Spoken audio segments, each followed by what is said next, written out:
What's up guys, Diceman here, and welcome back to the best educational content on this side. Tell me guys, what are the three most important things sought after since the dawn of man? Food, shelter, and Free Fire guitar and dear Juice WRLD loops 160 BPM. Don't worry for a second guys, I'm going to show you how to get all three in this single video. Let's jump right into it. I'm going to use only free and built-in plugins from FL Studio, just so you know I mean it, and possibly because I don't have any other choice. There's this one plugin that is very underrated in my opinion, Morphine. Some of the guitar presets here are amazing, so I think you'd be a fool not to use Morphine if you have the full version of FL Studio. So let's start with the melody, the most important part. You can approach this in many ways. You can either search for cool and wavy chords online, or you can do it yourself. So let me give you my brief music theory explanation. I want to make a video about making melodies and just like music theory as a whole later. So these are the basics. So, you know, each note has a scale attached to it. And a scale is basically a set of keys which sound good together. So like I said, you can have many types of scales. Some people might tell you things about how minor scales sound sad and major, whatever. Here at the Diceman channel, I show you how it's really done in the real world. Major scales are for people who drive a Honda Civic and are really excited for the next Star Wars, and they sell their music to software startups. Minor scales is for the kids who go to theater practice at their first day and talk about how they grind with homies when they are making music. Now harmonic minor is for the chads of music. Oh yeah, oh yeah, this pattern looks weird and that's what I like, baby. So if you want to make trap sounding chords, I really recommend you use harmonic minor. Jokes aside, it does not really matter which scale you use, since after a few months of making music, you sort of know the scales by intuition. You don't really need to depend on them that much. And there are some chords I prefer, you know. D minor is one of my favorite chords. I don't know why, but it just sounds fucking delicious.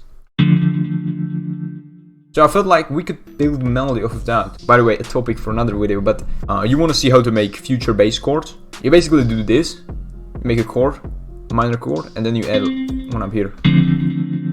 That's future bass in a nutshell. If you make a melody, I sometimes like to reuse the key, because for some reason it sounds good. So you add A minor, which obviously shares the A with the previous chord. Why did I choose this one? This doesn't really look that good, and when I don't really like when chords are too far apart, because the difference in the sounds is way too big. So what you can do is you can take these two upper chord, these two upper notes, and transpose them down one octave.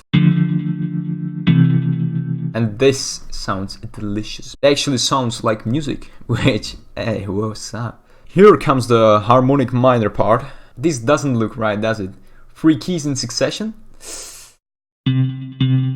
If you ever played this, you would probably die. This is out of the question. In any chord, it just doesn't work. That sounds good, doesn't it? It builds the tension more. The reason why I can use this chord when it just doesn't look good, does it? The C minor suspended is because this has been a harmonic minor the whole time. Welcome back to the harmonic minor. Even though it doesn't look right, it's just, it works, baby.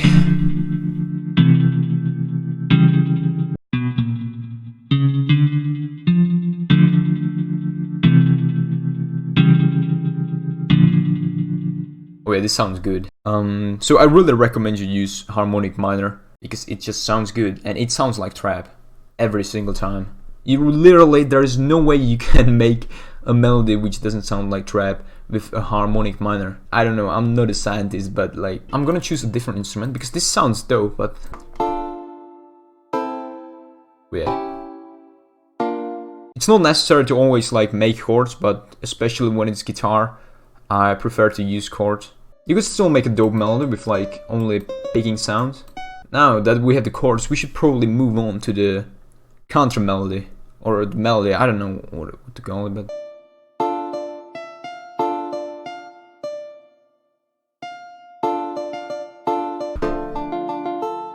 oh fuck, it's handy to have a melody in your head before making it, but you don't really have to. Sometimes when you experiment, it's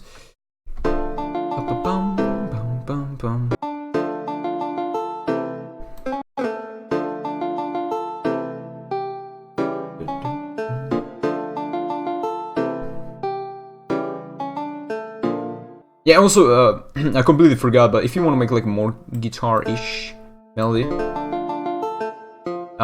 you can make like strum by using a strummer. So like a hand trick, you just like select all these chords, you go to tools, then strum, and you can strum it like that. But in this case, I don't really think that the strumming is handy because the notes are kind of heavy. If the sound would stack too much together, I feel like it would the melody would be too full. I want to make a bass under this too, so I don't want to like overstimulate the listener.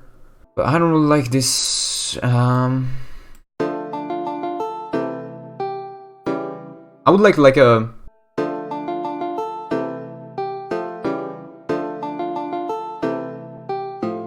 Oh, yeah, this works.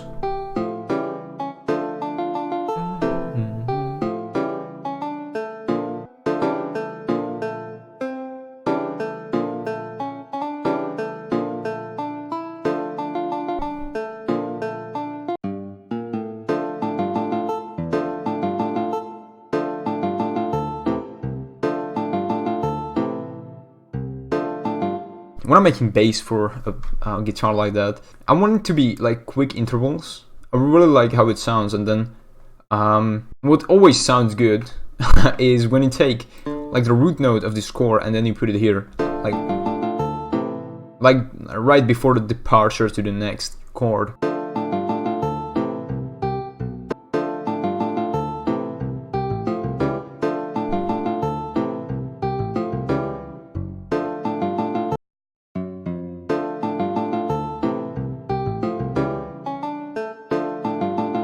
See, in this part I don't really want bass, purely because there's like a slight window where nothing really plays and the tension from the minor suspended is there.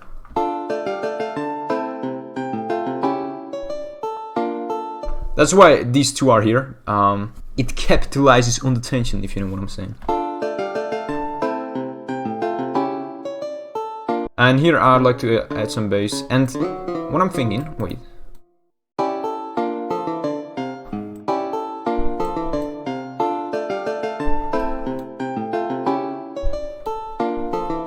I added the same thing. I didn't really change anything, the bass is the same, but I changed the top melody a little bit.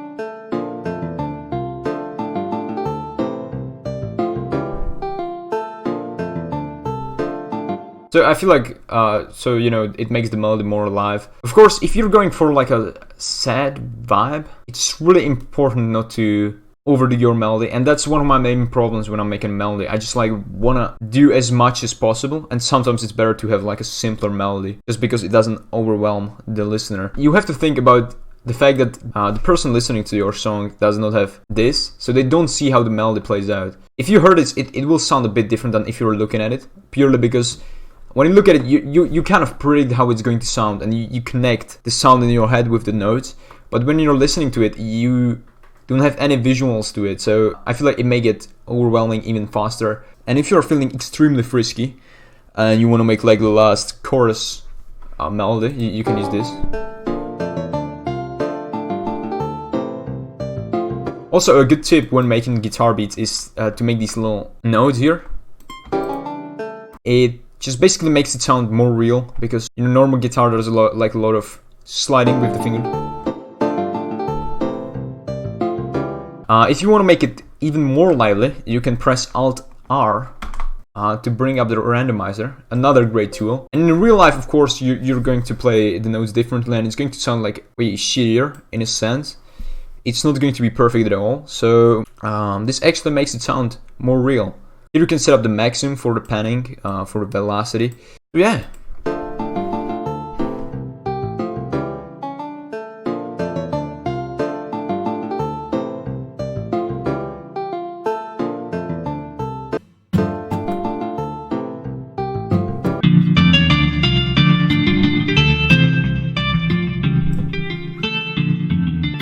So here's another preset from Morphine, and I really like this one.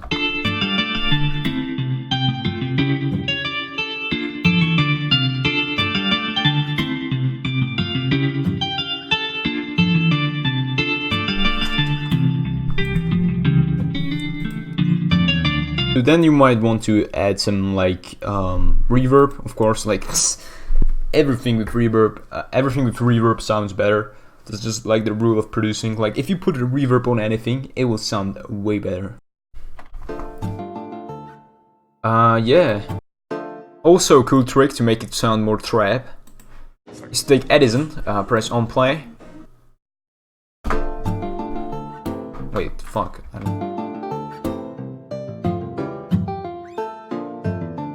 So now you have to now you have it recorded in Edison. You go up here, you select the song, you go to this button, drag and copy your sample, you place it somewhere here. It's really up to you, it doesn't matter. And then you open up Fruity. I don't know how to pronounce Fruity, guys. You open up the slicer from FL Studio and you drag the sample from here to here. Now here comes the extremely tricky part. So here you press beat. Doesn't really matter. It doesn't really matter what you press. I mean, you have to slice it, but I like to slice it. I don't know why. It's just a habit at this point. Now you hear some cracking there, so if you want to fix that, you put up the attack a little bit and then like it fades in. And now comes the good part. You take the pitch shift and you place it like a bit down, you know, just to test the waters.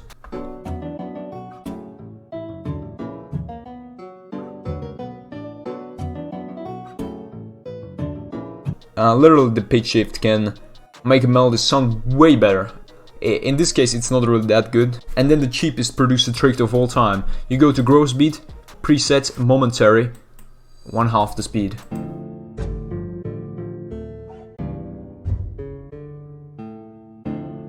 So if you want the intro, you have it like here.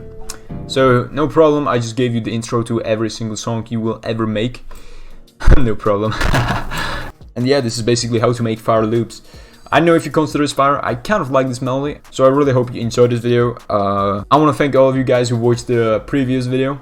It made my day that some of you guys actually found it helpful and enjoyed it. And yeah, baby, let's get it. This is going to be one hell of a ride. So yeah, leave a comment and give this video a big like, and see you later, guys.